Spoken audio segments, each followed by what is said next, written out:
जी बिस्मिल्लाहिर्रहमानिर्रहीम। तो एक शॉर्ट टॉपिक के बाद आज जो हमने नेक्स्ट टॉपिक करना है it's very very important, that is called pheochromocytoma. देखिए फियोक्रोमोसाइटोमा, लेकिन इस टॉपिक को स्टार्ट करने से पहले थोड़ा सा मैं आप लोग को बताता चलूँ कि जो एड्रिनल ग्लैंड है, एड्रिनल ग्लैंड उसका जो सबसे अंदर वाला हिस्सा है that is called adrenal medulla. So the inner part of adrenal gland that is called adrenal medulla. अब जो एड्रिनल मेडुला है उसके अंदर मुख्तलिफ सेल्स होते हैं like chromaffin cells, and these chromaffin cells they derive from neural crest cell. और जो क्रोमाफिन सेल है ये फ्यूचर में जाकर क्या बनाते हैं, कैटाकोल अमीन बनाते हैं, और catecholamine contain epinephrine and norepinephrine. अब सवाल ये है जब एड्रिनल ग्लैंड के अंदर क्रोमाफिन सेल का कैंसर हो जाए जिसमें कैटाकोल अमीन का लेवल बढ़ जाए, ऐसे ट्यूमर को हम फियोक्रोमोसाइटोमा कहते हैं। I think for every type of medical exam there may be one MCQs from pheochromocytoma. So this is the most common tumor of adrenal medulla in adults. अगर सेम जगह से कैंसर निकलता बच्चों के अंदर, वो हमने पहले पढ़ा वो न्यूरोब्लास्टोमा है, but that is pheochromocytoma. It is derived from chromaffin cells. ये कहाँ से आता है? Chromaffin cell which arises from neural crest cell. तो क्रोमाफिन सेल से फिर कैटाकोलमीन रिलीज होगी, एपिनेफ्रीन, नॉरएपिनेफ्रीन और डोपामीन, इनकी जो लेवल है वो बहुत ज्यादा बढ़ जाती है। Actually pheochromocytoma is associated with germline mutation like neurofibromatosis type 1, von Hippel-Lindau and red gene and MEN2A and MEN2B। अब ये वाला हमने डिस्कस करना है कि MEN2A MEN2B का मतलब क्या है, वो आने वाले लेक्चर हम डिस्कस करेंगे। फिर इसके बाद अगर एक पेशेंट है उसको फियोक्रोमोसाइटोमा है तो उनके सिम्टम्स क्या होने चाहिए, क्लिनिकल फीचर्स क्या होने चाहिए। Those patient having the tumour which secrete lot of epinephrine, norepinephrine and dopamine, which can cause episodic hypertension, and sometimes these can cause secrete more erythropoietin, which leads to polycythemia. Actually आप लोगों को पता है कि erythropoietin come from kidney, and when more erythropoietin is released, it will cause increased RBC production, and that is known as polycythemia. Actually symptom occur in spells। अब यहाँ पे जो स्पेल से मुराद ये है कि the symptoms of pheochromocytoma that is paroxysmal or episodic in nature। इसका मतलब ये है कि जो फियोक्रोमोसाइटोमा है इनके अंदर जो सिम्टम है they are not continuous, they are occur in episode, मतलब ये वक्फों में होता है। रिलैप्स एंड रिमेड, कभी सिम्टम ज्यादा होते हैं कभी कम होते हैं। एक्चुअली जो फियोक्रोमोसाइटोमा के अंदर कैटाकोलमीन की जो रिलीज है लाइक एपिनेफ्रीन, नॉरएपिनेफ्रीन एंड डोपामीन, ये पल्सेस में होती है, कभी इसकी इंक्रीज बहुत ज्यादा होती है कभी कम होती है। तो मतलब they release in pulses not in continuous fashion. और आप लोग को ये पता होना चाहिए कि whenever catecholamine is very high they will create 5P symptom. 5P symptom के अंदर number first P for pressure and that is increase blood pressure. Next P for pain that is called headache. फिर perspiration, perspiration is the word used for sweating. When catecholamine is very high, sympathetic activation is very high, the patient develops sweating। फिर palpitation, tachycardia and paleness। paleness is because of anemia। अब ये जो symptoms है ये patient के अंदर आते हैं। So any patient who's presented with episodic or paroxysmal hypertension, headache, palpitation and perspiration, think about pheochromocytoma। And if you go for investigation, we will discuss कि हमने इसके अंदर क्या चेक करना है। हमने कैटाकोलमीन लेवल चेक करना है लाइक मेटानिफ्रीन। तो metanephrine are the derived from catecholamine. तो homovanillic acid in vanillyl mandelic acid in urine as well as in plasma.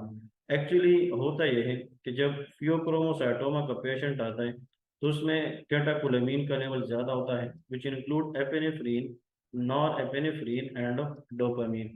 अब इन कैटाकोलमीन की जो मेटाबॉलिक प्रोडक्ट्स है वो मेटानिफ्रीन, नॉरमेटानिफ्रीन है। तो जब इनका लेवल ज्यादा होगा तो डेफिनेटली उनका लेवल भी ज्यादा होगा। तो whenever vanillyl mandelic acid which is the end product of catecholamine product, जब इसका लेवल यूरिन में ज्यादा होगा, थिंक अबाउट फियोक्रोमोसाइटोमा। इसमें रूल ऑफ 10 याद रखना है। 10% in the cases pheochromocytoma is malignant, 10% is bilateral because we have two adrenal gland। यूनिवली, एक्चुअली यूजुअली जो फियोक्रोमोसाइटोमा है it is unilateral, but in 10% of the cases it is bilateral as well. 10% is extra adrenal. Actually 90% it comes from adrenal gland, adrenal medulla, as I discussed before, but 10% in the cases it also comes outside the adrenal gland, like bladder wall organ of Zucker gland. ठीक है, फिर 10% chance of calcification and 10% is classically seen in kids. इसलिए 90% जो फियोक्रोमोसाइटोमा है इसकी जो अकुरेंस rate है वो एडल्ट के अंदर होता है। The most common is adult but 10% it is affect the children as well. अब यहाँ पे दो बातें इंपॉर्टेंट हमने सीखनी है आखिर में, कि कैटाकोलामिन की जो ट्रीटमेंट है वो एग्जाम के अंदर फेवरेट होता है। The most favourite question in the exam the treatment of catecholamine. ये जो क्रोमोग्रेनिन है, साइनेप्टोफाइसिन है और न्यूरॉन स्पेसिफिक एनिमलेज है, they all are the tumour marker, they release by catecholamine and they all are positive. अब आते हैं ट्रीटमेंट की तरफ। सबसे पहले हम अल्फा एंटागोनिस्ट देंगे, दैट इज कॉल्ड फिनॉक्सीबेंजामिन। अगर आप लोग देखते हैं phenoxybenzamine this is the drug of choice for pheochromocytoma. अब होता यह है कि इस पे थोड़ी सी बात करेंगे, फिर इसके बाद हम बीटा ब्लॉकर देंगे और आखिर में हम ट्यूमर रिसेक्ट करेंगे। Alpha blocker must be achieved before giving beta blocker to avoid hypertensive crisis. So alpha then beta, so A always before B. अब थोड़ा सा बात करेंगे कि what is the meaning of this concept. यहाँ पे for example this is a heart and it has 4 chamber, और यहाँ पे देखे this is for example blood vessels.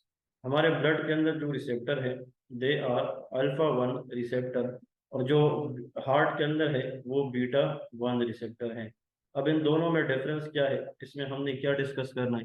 Actually जब एपिनेफ्रीन और नॉरएपिनेफ्रीन का लेवल बढ़ता है, epinephrine norepinephrine activate alpha 1 causing vasoconstriction and increase BP, as well as these activate beta 1 receptor in the heart to increase heart rate and also increase the BP। ये भी BP बढ़ाती है। लेकिन इसमें फर्क आप लोगों ने ये सीखना है कि अगर फॉर एग्जांपल हम पहले बीटा ब्लॉकर देते तो बीटा ब्लॉकर की वजह से हार्ट रेट तो कम होता, लेकिन अल्फा ब्लॉकर हम ना देते तो vasoconstriction can cause reflex hypertension और रिफ्लेक्स टेकिकार्डिया। अब होता यह है कि अगर आप इनिशियली अल्फा 1 एंटागोनिस्ट देंगे या अल्फा ब्लॉकर देंगे इरिवर्सिबल फिनॉक्सीबेंजामीन, तो फिर अल्फा 1 ब्लॉक करने से वेजो डायलेशन होगी, और जब वेजो डायलेशन होगी तो बीपी कम होगी। So one the BP is decrease, तो आखिर में जाकर बाद में हम क्या देंगे, बीटा ब्लॉकर। अगर हम डायरेक्ट बीटा ब्लॉकर देंगे तो फिर अल्फा 1 वेजो कंस्ट्रक्शन करके बीपी मजीद बढ़ा सकती थी, that is called hypertensive crisis. इसलिए ये पॉइंट बार बार मैं बताने लगा हूँ कि whenever you treat the patient of pheochromocytoma, you must give alpha blocker before beta blocker to prevent hypertensive crisis. So A is always before the B. So this one point is a key and that is very very important for the treatment of pheochromocytoma. तो initially हम alpha blocker देंगे, इसके बाद हम फिर beta blocker देंगे और फिर आखिर में जाकर ट्यूमर को रिसेक्ट करेंगे। इसके बाद जो नेक्स्ट हम डिस्कस करेंगे that is called multiple endocrine neoplasia, और इसको हम सिंपल कहते हैं MEN। अभी जो हमने डिस्कस की थी कि what is MEN, all main syndrome is autosomal dominant inheritance, याद रखना है। इसका मतलब ये है कि कुछ ऑटोसोमल रिसेसिव होती है, कुछ ऑटोसोमल डोमिनेंट होती है। तो इसका मतलब ये है कि जो ऑटोसोमल डोमिनेंट इनहेरिटेंस है, so there is defective one copy of the gene, मतलब ऐसे मतलब ये है डिजीज जिसको एक कॉपी ऑफ द जीन चाहिए for that disease to transmit, that is called autosomal dominant. अब यहाँ पे मेन की बात करें तो इसके 3 टाइप्स हैं, one is main 1, another is main 2A and main 2B। अब इसमें फर्क क्या है और एग्जाम के अंदर इसके सवाल किस तरह आएंगे वो हम डिस्कस करेंगे। लेकिन इस टॉपिक को यहाँ से स्टार्ट करने से पहले इसी पे फोकस करें। Multiple is the word use for more than one, endocrine mean hormone releasing gland and neoplasia mean cancer। मतलब in a single patient if more than one endocrine gland cancers are present they are called multiple endocrine neoplasia। अब MEN 1 के अंदर कहाँ कहाँ की cancer है, pituitary tumour, इसमें pituitary tumour है like it may be prolactinoma और it may be growth hormone like acromegaly वगैरह, या पेंक्रियाटिक एंडोक्राइन ट्यूमर है। आप लोगों को पता है पेंक्रियास के अंदर जी सेल है and G cell releases gastrin. अगर इस जी सेल का कैंसर हो जाए पेंक्रियाज में जिसमें गैस्ट्रीन का लेवल बढ़ जाए, that is Zollinger Ellison syndrome. अगर बीटा सेल का कैंसर हो जाए एंसुलिनोमा, अगर वाइपोमा हो जाए, या alpha cell cancer glucagonoma. So these all are the different cancers and they come from pancreas. तरह के पैराथायराइड एडिनोमा, तो ये भी कैंसर है। अब सवाल ये है कि any patient who has pituitary cancer, pancreatic cancer and parathyroid cancer, इन तीन ग्लैंड्स की कैंसर अगर एक पेशेंट में इकट्ठी आ जाए, थिंक अबाउट मेन वन। और आप लोगों ने यहाँ पे एक पॉइंट याद रखना है एमसीक्यूज के अंदर। देखिए इसमें पिट्यूटरी कवर्ड है, और पिट्यूटरी के अंदर आप लोगों को पता है पी आता है, पेंक्रियाज भी पी है, और पैराथायराइड भी पी है। इसलिए याद रखें कि this three P is also known as what, three P is known as MEN one. इसको हम क्या कहते हैं, मेन वन कहते हैं। तो इसका मतलब ये है कि आप लोगों ने इस तरह याद रखना है कि मेन वन के अंदर तीन जगहों की कैंसर होती है। और for example condition characterized by pancreatic tumour, pituitary tumour and parathyroid. और ये जो मेन वन है बुक के अंदर अगर आप लोग इसको पढ़ेंगे तो ये हम इसको हम वर्मर सिंड्रोम भी कहते हैं। तो याद रखें MEN one is called Wermer syndrome. MEN two A में parathyroid hyperplasia and pheochromocytoma. A pheochromocytoma is a cancer which secrete catecholamine. अब यह देखें, अब यहाँ पे पैराथायराइड और pheochromocytoma, ये 2p पे आ गया, कितना 2p। लेकिन इसमें जो थर्ड कैंसर है that is medullary carcinoma of thyroid, and it the cancer arises from parafollicular C cell which secreted calcitonin। और आप लोगों को पता है इसमें हम प्रोफाइलेक्टिव थायराइडेक्टोमी करते हैं। अब एक क्वेश्चन आता है लैब के अंदर, यूएसएमएलई के अंदर, एनआरई के अंदर, if a patient is diagnosed for MEN2A and that patient develop some neck swelling, तो neck swelling से मुराद medullary carcinoma है, what will be the best treatment? Answer is prophylactic thyroidectomy। इसलिए कहते हैं कि जो बंदे फॉर एग्जांपल इस मीन 2A में डायग्नोज हो जाए, और मीन 2A को हम सेपल डिजीज कहते हैं, that is called sepal disease. Main one को वर्मर डिजीज सिंड्रोम और मेन टू ए को sepal syndrome. It is associate with red gene mutation and that is code for tyrosine kinase present on chromosome 10। और यहाँ पे जो main one है इसकी जो मेन प्रॉब्लम होती है वो क्रोमोसोम 11 के साथ होती है ज्यादातर। तो फिर इसके बाद मेन टू बी है, तो मेन टू बी में देखे फियोक्रोमोसाइटोमा, तो उसमें एक पी है, सिर्फ एक पी, लेकिन इसमें फिर भी medullary carcinoma and mucosal neuroma. लेकिन द मोस्ट इम्पोर्टेंट पॉइंट इसमें मार्फनाइड हैबिट होता है, मतलब इनके जो पेशेंट होते हैं दे आर यूजुअली टाल, इसकी जो आर्म स्पेन है वो भी ज्यादा होती है। तो आप लोगों को पता है Marfan syndrome is a connective tissue disorder which is characterized by tall height. तो ये भी मार्फन सिंड्रोम जैसे जो लोग जाते हैं तो इनकी जो हाइट है वो भी टाल होती है। तो थोड़ा सा अब मैं आप लोग को इसकी फिर आसानी के लिए बताता हूँ। इसमें देखिए pituitary cancer, parathyroid cancer and pancreatic, ये थ्री पीस है। फिर यहाँ पे देखें पैराथायराइड हाइपरप्लेजिया, पियोक्रोमोसाइटोमा, ये टू पीस है। और यहाँ पे that is pheochromocytoma that is called one P. लेकिन इस टू पी के साथ मेडुलरी कार्सिनोमा ऑफ थायराइड है, और इसमें मेडुलरी कार्सिनोमा ऑफ थायराइड है। लेकिन आप इन सब के अंदर अगर देखें तो फियोक्रोमोसाइटोमा ये मेन टू ए के अंदर भी है, और फियोक्रोमोसाइटोमा मेन टू बी के अंदर भी है। तो आप लोग अगर इसको यहाँ से फिर से थोड़ा सा बैक एंड पे जाएं और इस एरिया को देखें ना, तो आप लोग को ये चीजें आसान होगी, क्योंकि फर्स्ट एड ने चीजें आगे पीछे लिखी है। जितना हम विद द टाइम आगे जाएंगे ये आप लोगों को आसानी से और भी जनाब आसान होती जाएगी। यहाँ पे अगर आप लोग देखें कि फियोक्रोमोसाइटोमा जब हमने पढ़ा था तो उसमें ये वाली कंसेप्ट हमने उधर डिस्कस की थी कि it is associate with MEN two A and of MEN two B. लेकिन अगर एक पेशेंट है उसको फियोक्रोमोसाइटोमा है, लेकिन दैट पेशेंट लुक लाइक टाल, मतलब वो टालर है, तो मतलब always think about what MEN two B. क्योंकि यहाँ पे आप लोग को ये पता होना चाहिए कि जो मेन टू बी है इसमें दो चीजें इंपॉर्टेंट हैं, number one pheochromocytoma, number two medullary carcinoma. लेकिन mucosal neuroma like oral or intestinal ganglioneuroma और न्यूरोमेटोसिस। अब यहाँ पे ये गेंगलियानो न्यूरोमेटोसिस है, तो मतलब या तो इसमें न्यूरल मतलब ओरल म्यूकोजा इन्वॉल्व हो गया इंटेस्टाइन की, लेकिन इसमें मार्फनाइट हैबिट, ये बहुत बहुत इंपॉर्टेंट पॉइंट है, ये याद रखना है। तो देखिए मेन वन थ्री पीस है, मेन टू ए ये 2 पीस है और 1 एम है। सो 2 पीस से मुराद one is parathyroid, another is pheochromocytoma, but 1 m mean medullary carcinoma। इसमें एक पी है दैट इज pheochromocytoma, और 2 m से मुराद that is called mucosal neuroma, medullary carcinoma. लेकिन मैं कहता हूँ जनाब इसमें 3 m है, क्योंकि एग्जाम के लिए 3 m है। 3 m से मुराद one is medullary carcinoma, mucosal neuroma, and the last but not the least is that is called Marfanite habit। तो देखिए pituitary gland cancer, pancreatic cancer and parathyroid, this 3 P is called MEN one which is called Wermer syndrome. इसको हमने क्या नाम दिया? वर्मर। फिर यहाँ पे देखिए कि parathyroid, pheochromocytoma and medullary thyroid carcinoma that is MEN two A which is called Sipple syndrome. इसका नाम क्या है? सेपल।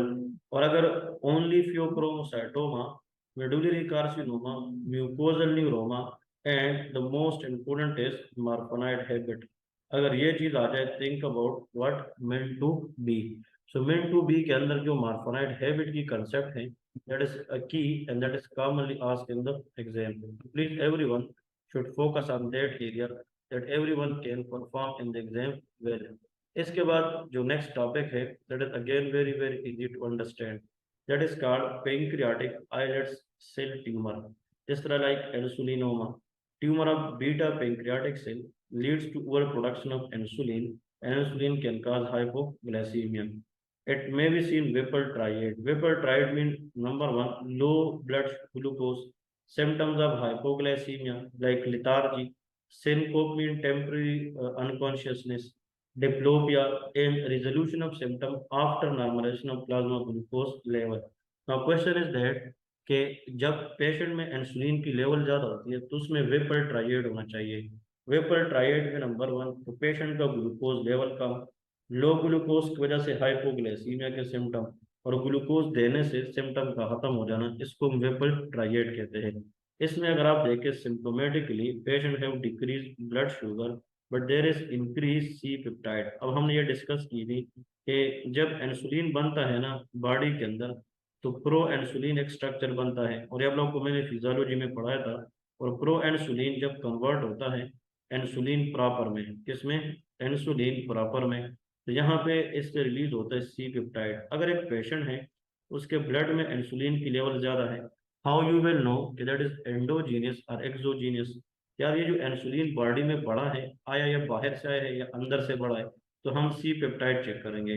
अगर इंसुलिन के साथ इक्वली सी पेप्टाइड भी ज्यादा हो तो फिर एंडोजीनस है, और अगर बाहर से इंसुलिन किसी ने लिया है वो तो इंसुलिन की शक्ल में रहेगा, तो उसमें सी पेप्टाइड इंक्रीज हो नहीं होगा। 10% of the cases insulinoma associate with main one syndrome. अब मेन वन के अंदर हमने कितनी पीस पढ़ी है अभी? 3 पीस। तो one of pituitary tumour, parathyroid and pancreatic. तो पेंक्रियाटिक के अंदर इनमें से एक का नाम इंसुलिनोमा भी है। और जब एंसुलिनोमा डायग्नोज हो जाए that will goes for surgical resection. अब आते हैं glucagonoma, a cancer which is arises from pancreatic alpha cell and that leads to increase production of glucagon. It present with 6 Ds। Number one dermatitis, necrolytic migratory erythema। Where glucagon is very high, it will cause necrosis migratory erythema। erythema का मतलब redness, and that will skip from one part to another, that is migratory, and that will lead to cell death like necrosis। बस glucagon का काम glucose बढ़ाना है। It can cause diabetes, hyperglycaemia, it can cause viscosity of the blood that is DVT, deep vein thrombosis, declining weight, depression and diarrhea। So these are the 6 D। फिर मैं बता रहा हूँ number first D dermatitis, but the most common point to remember necrolytic migratory erythema। Number two D diabetes, then DVT, declining weight, that is depression and diarrhea। So these are the 6 D features of glucagonoma। The treatment is octreotide, this is somatostatin in Iraq, as I told you, that this will inhibit the release of glucagon, and if we diagnose it then go for surgical resection। Next is somatostatinoma, it is a tumor of pancreatic delta cell overproduction of somatostatin, and it decreases the secretion of secretin, cholecystokinin, glucagon, insulin, gastrin, and GIP, gastric inhibitory substance। Now these all things this called GIT regulatory substance. इसमें अगर आप लोग को थोड़ा बहुत पता है, insulin का काम ग्लूकोज कम करना, ग्लूकागॉन का काम ग्लूकोज बढ़ाना, और cholecystokinin come from intestine and it contract gallbladder to release bile and help in lipid food digestion. Gastrin act on parietal cell and release increase HCl। लेकिन इस सब के अंदर हम डिस्कशन करेंगे, डिटेल में इस पे बात करेंगे when we will study inshallah GIT. It may present with diabetes, glucose intolerance, steatorrhea mean undigested fats when goes into the stool, that is steatorrhea, gallstone, achlorhydria, and the treatment is surgical resection, somatostatin analog for symptomatic control. तो इसके अंदर ये जो points हैं ये बहुत important हैं, ये आप लोग के लिए हेल्पफुल है, लेकिन ये हम फिर भी डिस्कस करेंगे डिटेल के अंदर जब हम जीआईटी रेगुलेटरी सब्सटेंसेस पढ़ेंगे। इसके बाद जो नेक्स्ट कंडीशन है that is known as carcinoid tumour. Carcinoid tumour is very very very very important for the exam. Actually, it is carcinoid tumor arise from neuroendocrine cell, most commonly in the intestine or lungs. So most common for carcinoid tumor to arise that is intestine or lungs. Actually जो neuroendocrine cell है it secrete 5-HT। अब 5-HT आप लोग अपने पास लिखे, that is called 5-HT stand for 5 hydroxy 5 hydroxy tryptamine, that is called 5-hydroxytryptamine, which is the another name of serotonin. Actually अब इसमें होता यह है कि जो 5-hydroxytryptamine है when it is very high in the blood, तो फिर ये जब टिश्यू में जाता है especially in the lungs, it is break down by the different enzyme known as MAO.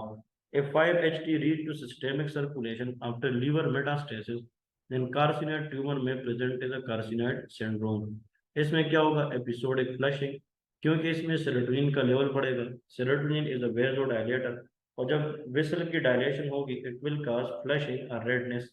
Serotonin increase gastric motility, diarrhoea, wheezing, and right-sided valvular heart disease, that is tricuspid regurgitation or pulmonary stenosis.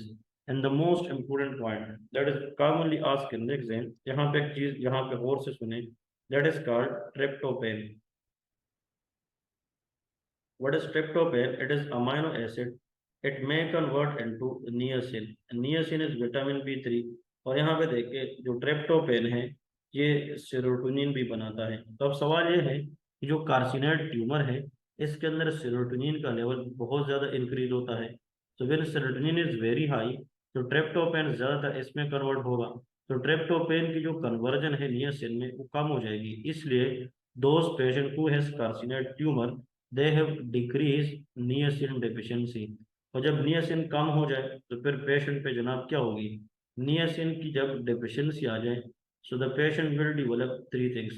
Patient को जनाब 3 चीज़ें होगी। Number 1 diarrhoea, the patient develop diarrhoea. Number 2 patient develop dermatitis and the patient will develop dementia. This 3 Ds called pellagra, इसको हम क्या कहते हैं, pellagra.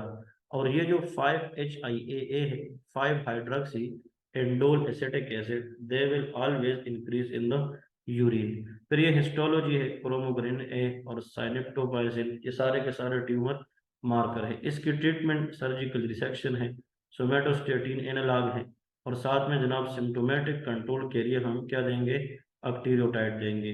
इसमें रूल ऑफ थर्ड है, 1/3 of the case of carcinoid tumor can metastasize, 1/3 present with secondary malignancy, and 1/3 is multiple in origin. अब आप लोग कहोगे कि एट द एंड आप लोग को क्या पता होना चाहिए ताकि आप लोग कार्सिनॉइड ट्यूमर को याद करें, तो उसमें एक चीज मैं सिखाता हूँ, very very important. Any patient who's presented with classical features of flushing, जब उसको फ्लशिंग होती है, और या उन लोगों को जनाब डायरिया है, chronic diarrhoea, flushing, increase 5-HIAA in the urine, always think about of carcinoid syndrome। ठीक है जी। इसके बाद ये जो जोलिंगर एलिसन सिंड्रोम है इन लोगों ने यहाँ पे लिखा है, लेकिन we will discuss it in GIT. It is a gastrin secreting tumor like gastrinoma of the duodenum or pancreas. जितना गैस्ट्रिन ज्यादा होगा एसिड सिक्रीशन ज्यादा होगी, which can cause recurrent ulcer in the duodenum and jejunum. Patient present with abdominal pain like peptic ulcer, diarrhea, and there is positive secretin test। अब ये थोड़ा सा important है, जो secretin है इनका काम If you give secretin from outside it will decrease gastrin। हम सब में नॉर्मल बंदे में अगर हम किसी को सेक्रेटिन देंगे तो गैस्ट्रिन कम करेगा, लेकिन जोलिंगर एलिसन में गैस्ट्रिन सिक्रेटिंग ट्यूमर है, कैंसर है, तो सेक्रेटिन देने के बाद भी गैस्ट्रिन लेवल क्या होगा, वो ज्यादा रहेगा एक्चुअली, विच नॉर्मली इनहिबिट। थोड़ा सा इस पे मैं बात करूंगा, तो आप लोगों से रिक्वेस्ट है कि आप लोग इसको सीखने की कोशिश करें कि if you give secretin to anyone if the patient is healthy, तो होना चाहिए कि इसका गैस्ट्रिन लेवल कम हो। Normally secretin inhibit gastrin, but if the patient has Zollinger Ellison syndrome, उसका गैस्ट्रिन रिलीजिंग ट्यूमर है, तो अगर गैस्ट्रिन ट्यूमर की वजह से बड़ा है तो फिर सेक्रेटिन देने से भी गैस्ट्रिन कम नहीं होगा। और आप लोगों को पता है जोलिंगर एलिसन सिंड्रोम ये पेंक्रियाज से आता है, पेंक्रियाटिक कैंसर, और पिट्यूटरी, पैराथायराइड और पेंक्रियाटिक ये सारे के सारे मेन वन के अंदर आते हैं। ठीक है जी। तो आप लोगों को अगर एग्जाम के अंदर आ जाए कि एक पेशेंट है, देखिए पेशेंट है उसको फ्लशिंग है, हम ये याद रखें, अ पेशेंट है फ्लशिंग, नंबर 2 डायरिया, उसको डायरिया है, और नंबर 3 उसका यूरिन के अंदर 5 hydroxy indole acetic acid is high, think about carcinoid tumour. लेकिन एक पेशेंट है उसको रिकरेंट बार बार गैस्ट्रिक अल्सर है, रिकरेंट अल्सर है, गैस्ट्रिक अल्सर प्लस डायरिया है, डायरिया और secreted पॉजिटिव स्टिमुलेशन टेस्ट है, think about Zollinger Ellison syndrome। So this what all about from this topic. Hope you people enjoyed the topic proper, and inshallah in the next session we will discuss more interesting concept. So till now, thank you so much for giving time. See you soon in the next tutorial. Allah